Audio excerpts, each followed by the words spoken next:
மீன ராசிக்காரங்களுக்குலாம் வந்து இந்த 7:30 சனி எப்ப முடியும்? அப்படின்ற ஒரு கேள்வி ஆட்டோமேட்டிக்கா உங்களுக்கு வந்திருக்கும். அப்ப மீன ராசி அப்படின்னு வரும்போது வந்து உங்களுக்கு வந்து இன்னும் வந்து ஒரு 5 வருஷ காலங்கள் வந்து இந்த 7:30 சனி உங்களுக்கு நடக்கும். எக்ஸாம்பிள் வந்து உங்களுக்கு வந்து 2030வது வருஷம் வரைக்குமே வந்து சனியோட தாக்கம் இருக்கும். அப்ப 7:30 சனின்னு சொல்லும்போது பொதுவா இருக்கும். அப்ப ராசிக்கு ஃபர்ஸ்ட் வந்து உங்களுக்கு வந்து விரையாதிபதி சனி.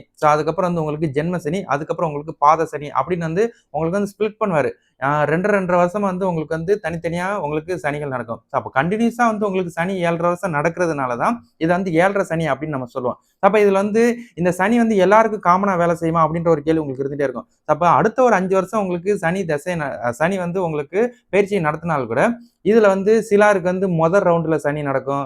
சிலருக்கு 2ண்ட் ரவுண்ட்ல சனி நடக்கும். சிலருக்கு 3ர்ட் ரவுண்ட்ல சனி நடக்கும். அப்ப முதல் சனி அப்படின்னு வரும்போது வந்து சின்ன பசங்களுக்கு அது எக்ஸாம்பிள் வந்து 10 வயசுக்குள்ள வந்து சனி நடந்துகிட்டு இருக்குது அப்படின்னா, மங்கும் சனியாவே இருக்கும். அப்ப அதே வந்து 2ண்ட் ரவுண்ட்ல சனி வர்றாரு அப்படின்னா, அவர் வந்து பொங்கும் சனியாவே செயல்படுவார். அதே வந்து 3ர்ட் ரவுண்ட் அப்ப எக்ஸாம்பிள் வந்து உங்களுக்கு 3வது ரவுண்ட்ல வந்து சனி வர்றாருன்னா, அது வந்து மரண சனியா இருக்கும். அப்ப இந்த மாரி வந்து சனிகள் வித்தியாசப்படும். அப்ப 7:30 சனி அப்படின்னு வரும்போது வந்து நீங்க வந்து சனிய பார்த்து ரொம்ப இது பண்ணணும்னு அவசியம் இல்ல. உங்களோட ஜனன ஜாதகத்துல இருந்து சனியோட நின்ற பலன்கள், உங்களோட லக்கணத்துக்கு சனி எப்படி நிக்கிறார், உங்களோட ராசிக்கு சனி எப்படி இருக்கிறார் அப்படின்றத பொறுத்து உங்களுக்கு வந்து பலன்கள் வந்து நடக்கும். அப்ப எல்லாருக்குமே 7:30 சனி வந்து கெட்டதான்னு கேட்டா, அந்த கான்செப்ட்லாம் கிடையாது. உங்க ஜனன ஜாதகம் தான் மோஸ்ட்லி தீர்மானிக்கும். அதே மாரி வந்து உங்க ஜனன ஜாதகத்துல சனி ஆட்சி உச்சம் பெற்று சுப நிலையில் இருக்கிறார் அப்படின்னா, அவர் வந்து உங்களுக்கு வந்து ஒரு வாய்ப்புகளை உங்களுக்கு வழங்குவார்.